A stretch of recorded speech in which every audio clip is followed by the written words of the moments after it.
dipegang-pegang sama bencong, waria, yang gitu-gitu takut neng. Homo katanya, nggak mau neng mah, nggak mau, ibu mah udah cocok sama neng katanya. Gua otomatis gue langsung kaget dong. Masalahnya kan gue siapa gitu kan. Gue takutnya tiba-tiba suatu saat dia realize gitu, dia sadar siapa gue, ntar gue ngamuk-ngamuk kan ribet juga ya beb ya gitu. Jadi aku mikirnya ya dia udah tahu gue gitu ya, aku pikir kamu udah tahu aku gitu. Ya ternyata kata dia enggak katanya. Jadi dia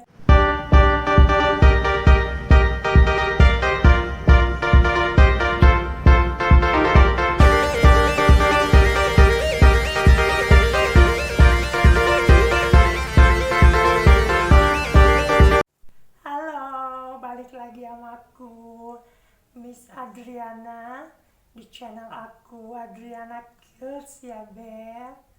Oke, di vlogku yang kali ini, aku ingin bercerita pengalaman aku. Jadi begini ya Beb ya.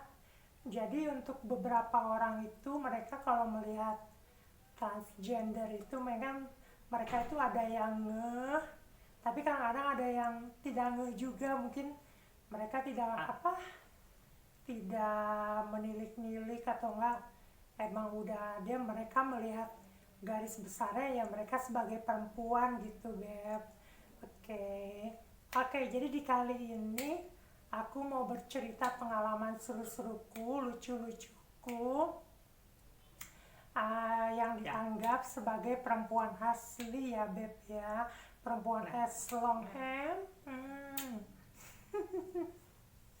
Oh ya, please sebelum aku mulai, please like, view, comment, dan subscribe-nya ya Beb, please. Semoga channel aku semakin berkembang ya, amin. Oke, untuk cerita pertamaku, aku akan ceritain tentang pelanggan salonku ya Beb. Ya, jadi gini, aku tuh punya pelanggan salon, dia ibu-ibu muslimah gitu, berjilbab gitu. Di sini aku nggak menjudge suatu kaum, nggak menjudge apa agama gitu, enggak ya Beb. Aku di sini cuma menceritakan pengalaman hidupku aja gitu. Aku juga seorang muslim yang taat kok, insya Allah, amin. Ya, jadi si ibu ini tuh langganan salon aku.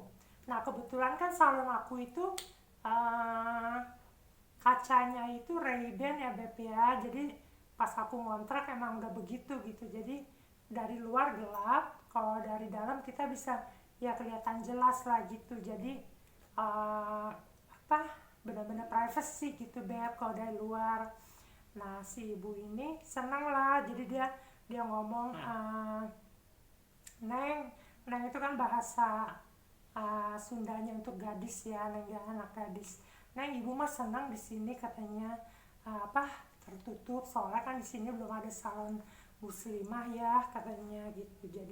Jadi Neng, kalau ada laki-laki yang masuk please jangan disuruh masuk ya Neng ya katanya gitu. Ya tenang aja Bu katanya, ibu mah nggak mau katanya dipegang-pegang sama bencong sama laki-laki gitu. Takut katanya, ibu mah nggak mau, paling nggak mau ke salon-salon yang gitu. Nah, gue otomatis gue tek dong. Gue kan siapa gitu ya Beb ya. Cuman aku sih berpikiran positif aja. Mungkin dia ngelihat aku transgender ya, mungkin dia menganggap aku ya emang sebagai perempuan gitu. Nah, suatu saat dia facial kan Beb. Facial itu kan kita mukanya berhadap-hadapan gitulah ya. Nah, si ibu ini ngomong lagi, dia bahas lagi, ih Neng, ibu mama nih cocok sama Neng katanya, tangannya lembut katanya, apa ibu mah paling nggak mau katanya dipegang-pegang sama bencong, waria, yang gitu-gitu takut Neng. Homo katanya, nggak mau Neng mah, nggak mau, ibu mah udah cocok sama Neng katanya. Otomatis gue langsung kaget dong. Masalahnya kan gue siapa gitu kan. Gue takutnya tiba-tiba dia suatu saat dia realize gitu, dia sadar siapa gue, ntar gue ngamuk-ngamuk kan ribet ribet juga ya beb ya gitu. Cuman ya gue ya pasrah aja lah gitu. Gue sih pasrah aja gitu. Ya mungkin emang dia udah ya mungkin dia nganggap aku sebagai perempuan gitu, dia nggak tahu siapa gue sebagai transgender gitu. Ya udah dia terus langganan sama gue, sering banget ke salon gue gitu. Gitu. Nah suatu saat dia datang sama anak perempuannya beb. Nah si anak perempuannya ini pengen potong rambut. Kata si ibunya, Neng, ibu mah udah cocok di sini, katanya bagus, katanya sok cobain dipotong rambut sama si Neng ini, gerak pasti bagus, katanya gitu. Ya udahlah, akhirnya gue potong rambut si anak ibu ini gitu kan. Nah udahlah beres gitu. Nah sudah beres mereka pulang, dari situ mereka tuh udah nggak si ibu itu udah nggak datang-datang lagi ke salon aku gitu, sama sekali nggak datang, padahal sebelumnya tuh rutin deh hampir tiap hari gitu. Emang dia si ibu ini hobi nyalon gitu, hobi perawatan gitu. Kayaknya sih menurut feeling gue mungkin si anak perempuannya ini, anaknya si ibu ini ngeh siapa gue. Mungkin dia cerita ke si ibunya, ya akhirnya ya ketahuan lah gitu. Karena akhirnya si ibu itu emang udah dari situ nggak pernah datang ke salon gua lagi gitu. Ya sedih sih, cuman ya mau gimana lagi lah ya gitu. Ya rezeki pasti ada ada gantinya lah gitu. Ya mungkin emang prinsip si ibunya begitu gitu kan gitu. Ya sudah. Oke, sekarang kita balik ke cerita kedua ya. Cerita kedua ini tentang sahabatku di tempat kursusku di Arianti ya, kursus kecantikan rambut ya.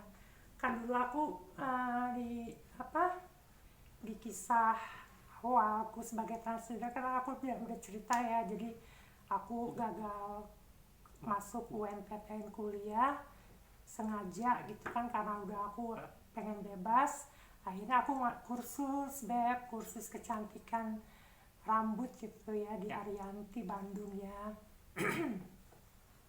Nah di situ ya aku bergaul banyak sih sama perempuan-perempuan, ya alhamdulillah mereka pada menerima aku gitu ya, baik-baik gitu ya kan. Nah adalah satu anak baru nih perempuan, dia lebih tua dari gue sih, dia katanya orang Medan gitu gitu, baik banget gitu, baik. Terus kita deket banget, kadang-kadang aku jadi model uji coba untuk dia, begitupun dia sebaliknya jadi model aku. Kita ngebaso bareng, istirahat bareng, mabal bareng, main bareng gitu ya, deket beb, tiap hari deket gitu. Ya anaknya baik banget gitu, gue suka gitu. Dan gitu suatu saat dia ngejauh dari gue gitu, gue senyumin, dia jutek buang muka gitu. Nah gue, kenapa nih anak gitu ya, gue perasaan apa gue pernah nyinggung dia gitu kan, tapi enggak gitu. Cuma ya udahlah, gue mikirnya mungkin dia lagi bad mood, dia mungkin lagi nggak mau diganggu, atau enggak lagi datang bulan ya kan, bisa kan. Kayak suka datang bulan kan. Ya udahlah akhirnya, tapi besoknya keterusan begitu gitu, malahan tambah parah. Gue deketin dia lari gitu, ini kenapa gitu kan, kenapa, gue punya salah apa, gue takutnya punya salah besar kan, gue nggak mau lah ya, gue nggak mau nyakitin orang lah ya gitunya. Udah akhirnya gue tanya lah ke dia gitu, gue paksa gitu, hei lu kenapa, kata gue punya salah kok lu beda sama gue, kata gue gitu kan. Gue punya salah apa, takutnya gue punya salah ya sorry gitu ya, kita obrolin gitu kan. Nah di situ dia cerita katanya, waktu itu katanya dia pernah belajar bertiga sama anak baru juga, dia sama guru pembimbing. Nah si anak baru ini ngelihat aku gitu ya, ngelihat aku terus nanya sama guru pembimbingku, "Bu, itu laki-laki apa perempuan bencong ya Bu ya?" Terus si guru pembimbingnya ngomong, "Ya biasa lah Neng," katanya, "laki-laki yang pengen jadi perempuan," katanya gitu. Nah si teman gue yang orang Medan ini dengar gitu katanya, dia dengar. Nah dia cerita, terus kata gue, "Iya, ya apa salahnya gue," kata gue, "kan gue emang begini," kata gue emang transgender," kata gue. Ya gue pikir gue nggak harus ngungkapin ke lu dari awal, ya mungkin lu udah bisa ngelihat gue lah gitu, udah bisa tahu gue soalnya.